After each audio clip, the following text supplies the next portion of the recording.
Bienvenue dans cette nouvelle vidéo. Aujourd'hui, bien évidemment, on parle Euro 2024. Il y avait France-Belgique et Portugal-Slovénie. Je vais faire un débrief rapide des deux matchs et ensuite on va se projeter sur les matchs, les quarts de finale entre l'Allemagne et l'Espagne et Portugal-France. Donc, bien évidemment, on commence avec le choc du jour, France-Belgique. La France est qualifiée 1-0. J'ai envie de dire Kolo Muani. Kolo Muani. Kolo Muani a fait le taf. Finalement, il est rentré en jeu. Déjà, ça m'a saoulé de voir la compo de Deschamps et de voir Marcus Thuram. Mais bon, je garde ça pour ma critique de la compo. En tout cas, Kolo Muani, je pense qu'il a lavé cette fois-ci les démons de la finale de la Coupe du Monde contre l'Argentine. Il était rentré en jeu, il a fait la différence, mais malheureusement, les gens se souviennent que du but, du face-à-face qu'il a raté contre le gardien argentin Emiliano Martinez, ce qui aurait fait de lui une superstar. S'il avait marqué ce but, la France aurait été peut-être le plus grand comeback, l'une des meilleures finales de l'histoire de la Coupe du Monde. En tout cas, Kolo Muani, cette fois-ci, il avait raté. Mais aujourd'hui, bon, après, c'est un but contre son compte de Vertonghen. Mais en réalité, Kolo Muani a fait tout le taf.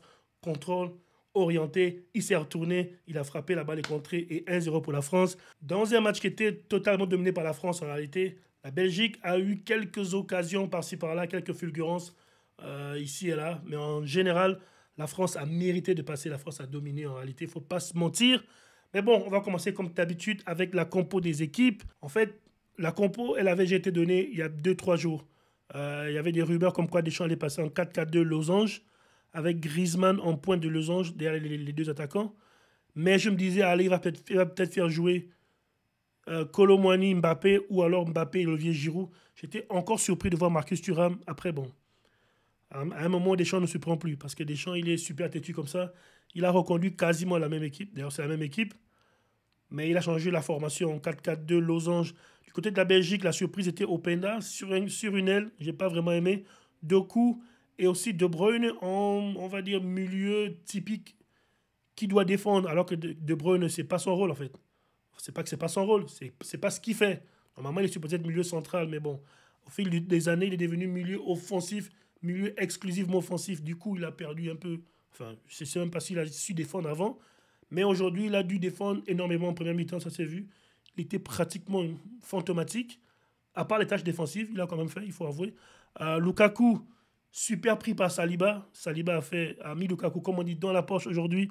Upamecano et Saliba, une super paire de défenseurs centraux.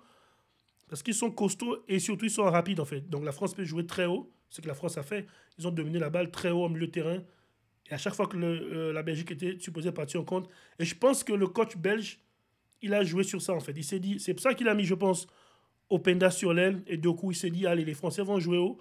On va absorber le pressing français. Et ensuite, on va aller en contre-attaque. Sauf que ça ne s'est pas passé comme ça. Il y a eu très peu de contre-attaque de la Belgique en première mi-temps. En tout cas, il y a eu quelques fulgurances, mais vraiment très très peu. Onana, par contre, a fait un super match en milieu de terrain. Je l'ai trouvé plutôt bon. Carrasco, un peu en deçà. Après, il défendait trop parce que la France avait trop le ballon. Théâtre, Vertonghen, il a marqué le but malheureux contre son camp. Mais pour moi, c'est un but de Kolo Muani. Bon, officiellement, c'est un but contre son camp de Vertonghen parce qu'il a dévié. Peut-être que le gardien belge Castel allait récupérer la balle. Donc, allez, on va dire, c'est un but de Vertonghen. C'est ça qui est officiellement. Rabiot était en deçà, surtout qu'il a pris un carton jaune très très tôt dans le match. Et d'ailleurs, j'étais surpris pourquoi Deschamps l'a laissé tout le match comme ça, très très longtemps dans le match. Normalement, il aurait dû sortir Rabiot à un moment donné. Et aussi, il aurait dû sortir Antoine Griezmann. J'ai trouvé Griezmann un peu fatigué en milieu deuxième mi-temps. En plus, il jouait à droite. Ça fait longtemps qu'il n'a pas joué à droite, Antoine Griezmann, depuis ses débuts de carrière, en fait. Je pense qu'il devrait essayer de tuer les matchs plutôt que de marquer et ensuite absorber l'adversaire. Ça peut coûter cher à la France à un moment donné. En tout cas, c'était un match serré, mais que la France a quand même dominé de bout en bout, à part quelques fulgurances par-ci par-là. De Bruyne a eu une occasion de marquer, mais il a tiré normalement trop sur Mike Maignan. À part ça, c'était pas un match ou de ouf.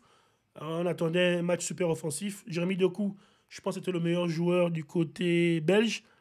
Et du côté de la France, allez, Jules Koundé a été nommé homme du match.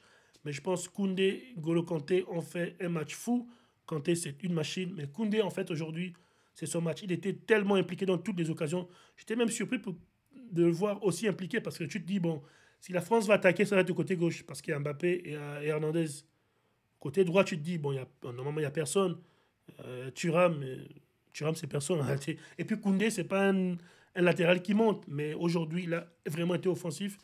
Et normalement, il a su contenir Jérémy Doku. Même si Doku a causé, fait quelques misères. Mais en un contre un, Doku n'a pas tellement fait peur que ça.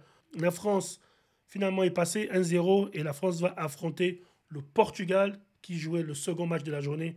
Donc on y va directement du match Portugal contre la Slovénie.